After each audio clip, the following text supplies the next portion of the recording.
Hi everyone, good morning. तर इथे ना डुगूची मस्त अशी फेशियल थेरपी सुरू होती आणि कार्तिक अधूनमधून अशी फेशियल थेरपी डुगूवरती अप्लाय करत असतात. त्यांचं म्हणणं आहे की अशा प्रकारे थेरपीज अप्लाय केली ना तर खूप छान असं ब्लड सर्क्युलेशन होत असतं. सो असं दोघं बापलेकांचं काहीतरी वेगळं सुरू होतं. त्यानंतर दुपारच्या टाईमाला आम्ही सगळ्यांनी लंच वगैरे करून घेतलं. प्रगतीची वहिनी आणि प्रगतीची काकू इकडेच आमच्याकडे थांबलेल्या होत्या आणि त्यानंतर ना मग दुपारला आम्हाला हॉस्पिटलला जायचं होतं. सो आम्ही सगळेजण निघालो होतो हॉस्पिटलला जाण्यासाठी. मंडळी, व्हिडिओ शेवटपर्यंत नक्की बघा. चॅनलला नवीन असाल तर प्लीज नक्की सबस्क्राईब करा.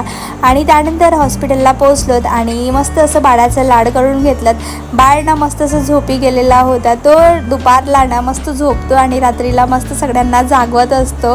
सो त्याच्याशी मस्त अशा गप्पा गोष्टी करत होते. आणि प्रत्येकच लहान मुलं असेच असतात, रात्रीला मस्त जागवतात आणि दुपारला मस्त झोपत असतात. माझाही डुगू असाच होता आणि माझ्या डुगूचे ना लहानपणीचे दिवस मला आठवले. माझा डुगूही इतका छोटासा होता, त्याच्याशी खूप छान गप्पा गोष्टी करायची, त्याचा खूप लाड करायची आणि बघता बघता मुलं कधी मोठी होतात ना तर माहीतच पडत नाही, नाही का.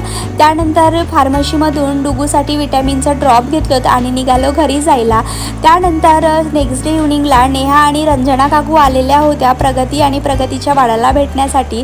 त्यानंतर त्या आमच्याकडे सुद्धा आलेल्या होत्या डुगूला आणि मला भेटायला. सो चहा पाणी वगैरे झालं, खूप साऱ्या गप्पा गोष्टी झाल्यात. तर रंजना काकूचं तुम्हाला इंट्रोडक्शन करून देते. रंजना काकू प्रगतीच्या काकू आहेत आणि नेहा प्रगतीची चुलत बहीण आहे. त्यानंतर त्यांची 5ची ट्रेन होती. सो त्या निघाल्यात गावाला जाण्यासाठी. सो असा होता मंडळी आजचा व्हिडिओ. अपेक्षा करते तुम्हाला हा व्हिडिओ आवडला असेल. चलो बाय.